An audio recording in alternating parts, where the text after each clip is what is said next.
No one imagined that at the edge of the world, in a land scorched by sun and embraced by two mighty oceans, a hidden civilization endured. Older than any empire, they thrived long before pyramids or written words. 65,000 years ago, they crossed dark seas to a continent ruled by wind, fire, and time itself.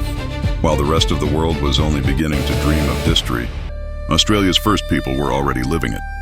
Their story still echoes beneath our feet, vast, ancient, and utterly extraordinary. Welcome to the true history of Australia. Around 65,000 years ago, possibly even earlier, small groups of anatomically modern humans left the archipelagos of Southeast Asia and embarked on a journey no other species had ever attempted.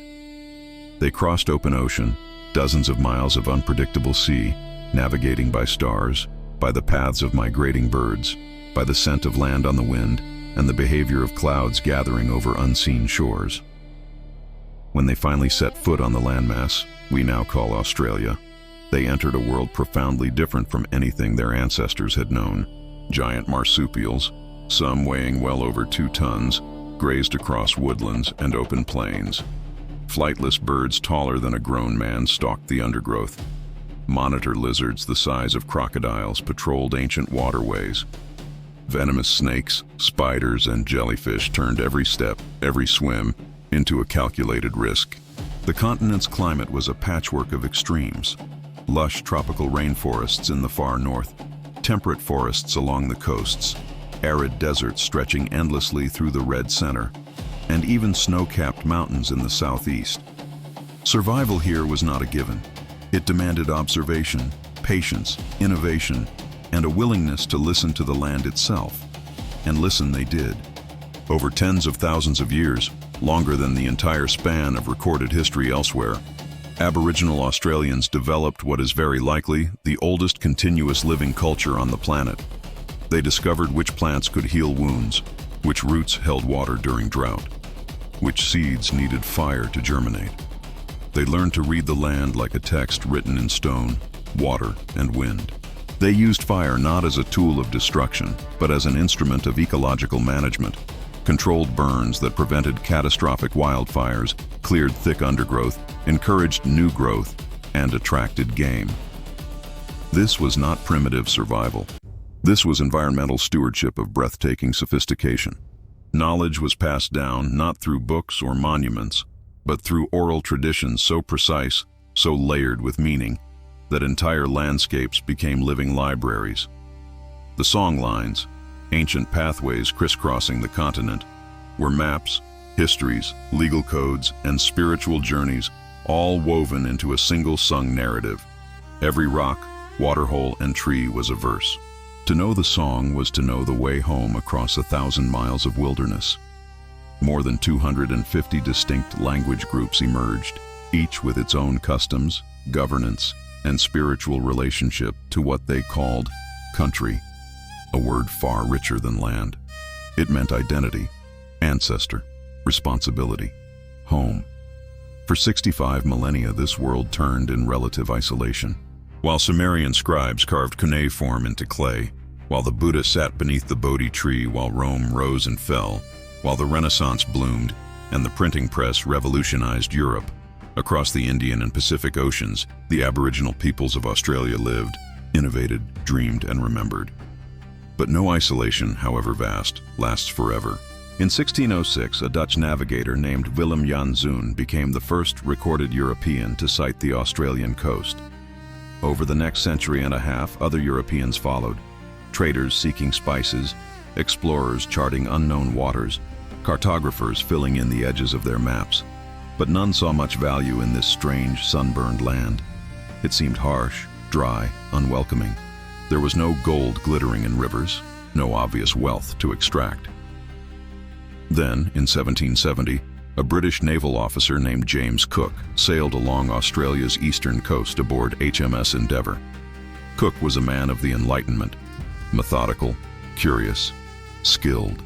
He was there to chart the transit of Venus, to advance science, to map coastlines for the glory of the British Crown. At a place he named Botany Bay, Cook and his crew made contact with the local Gweagal people, a meeting marked by curiosity on both sides. but also misunderstanding and, briefly, violence. Cook noted in his journals that the indigenous people seemed uninterested in the trinkets and trade goods the British offered. They wanted nothing. They seemed to European eyes to live simply. What Cook could not see, what his entire worldview prevented him from seeing, was that these people were already home. They had everything they needed. Cook claimed the eastern coast for King George III and named it New South Wales. The land already had 1,000 names, spoken in 100 languages, sung in ceremonies older than Stonehenge. But in the logic of empire, indigenous presence didn't matter. The land was declared terra nullius, land belonging to no one. It was a legal fiction, a lie, and it would shape the next 2 centuries of tragedy. 18 years after Cook's voyage, in January 1788, 11 ships appeared on the horizon of what is now Sydney Harbor. This was the first fleet, over 1,400 people, more than half of them convicts, petty thieves, political prisoners, forgers, poachers, people whose crimes, by today's standards, seem almost trivial. Britain had lost its American colonies and desperately needed a new place to exile its unwanted. Australia, remote, mysterious, and supposedly empty, seemed like the perfect solution. On January 26, 1788, Captain Arthur Phillip raised the British flag at Sydney Cove and declared the establishment of a penal colony. For the British, it was a new beginning. For the Eora, Darawal, Darug, and dozens of other Aboriginal nations, it was the beginning of the end of the world as they had known it. The destruction came swiftly.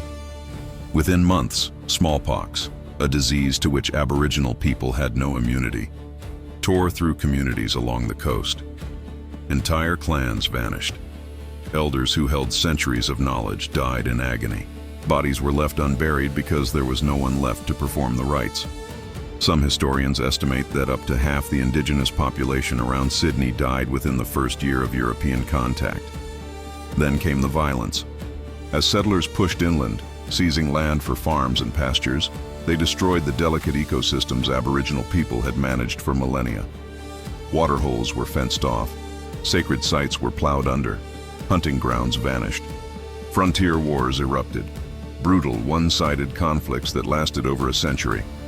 Aboriginal warriors fought with extraordinary courage and tactical brilliance, but they faced guns, horses, and an enemy with no understanding of the land or its laws. Massacres were common. Many went unrecorded. Some were deliberately erased from official histories. By the end of the 19th century, the Aboriginal population, estimated at over 750,000 in 1788, had collapsed by as much as 90%. Survivors were confined to missions and reserves, forbidden to speak their languages, practice their ceremonies, or move freely. Children were forcibly taken from their families and placed in institutions or with white families to be civilized, a policy that continued well into the 1970s. These are the stolen generations. It was genocide by policy, even if the word was never used. And yet, against all odds, against overwhelming force and deliberate erasure, culture survived. Language survived. Identity survived. Meanwhile, colonial Australia grew rapidly. In the 1850s, gold was discovered in Victoria and New South Wales. Almost overnight, Australia transformed from a remote prison into a land of fortune and opportunity. Prospectors flooded in from Europe, America, China, and the Pacific. Melbourne became, for a time, one of the wealthiest cities on Earth. Infrastructure expanded. Railways stretched across the land. Democracy, at least for white men, took root. In 1901, 6 separate British colonies federated to become the Commonwealth of Australia, a self-governing nation within the British Empire. It was a moment of national pride, optimism, and ambition, but it was also a moment of brutal exclusion. One of the new nation's very first legislative acts was the Immigration Restriction Act of 1901, better known, infamously, as the White Australia Policy. Its purpose was explicit: to keep Australia British, white, and racially pure. It used literacy tests in obscure European languages, arbitrary bureaucratic barriers, and outright bans to exclude non-Europeans, particularly Asians and Pacific Islanders, many of whom had lived and worked in Australia for decades. And Aboriginal Australians? They weren't even counted in the national census. The people whose ancestors had lived on the continent for 65,000 years were legally invisible in their own land. That invisibility began to crack in the mid-20th century. Aboriginal men and women served with distinction in both world wars, fighting for a country that didn't recognize them as full citizens. When they returned home, many were still denied the vote in certain states, still subject to restrictive laws, still living under policies that controlled where they could work, live, and travel. But resistance was building. In 1938, Aboriginal activists declared January 26th, the anniversary of the First Fleet's arrival, a day of mourning, not celebration. In 1965, a young Aboriginal man named Charles Perkins led the freedom rides through rural New South Wales, exposing the segregation and discrimination that most urban Australians preferred to ignore. In 1966, Aboriginal stockmen in the Northern Territory went on strike for fair wages and decent treatment, a movement that became a catalyst for the land rights struggles to come. And in 1967, Australians faced a question that should never have needed asking. A referendum was held. Should the Constitution be amended to include Aboriginal people in the census and allow the federal government to make laws for them? Over 90% of Australians voted yes. It remains one of the highest referendum votes in the nation's history, a rare moment of collective moral clarity. But it was not the end of the struggle. It was barely the beginning.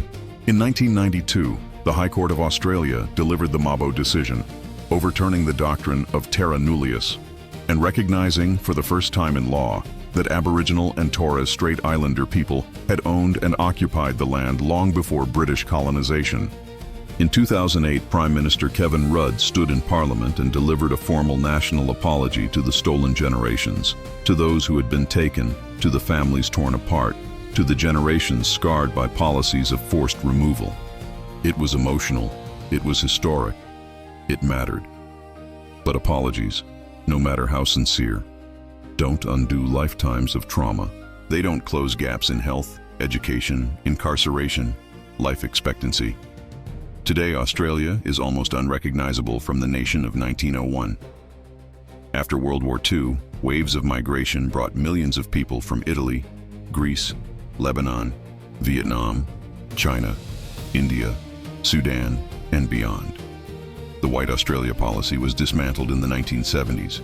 Now Australia is one of the most multicultural societies on Earth.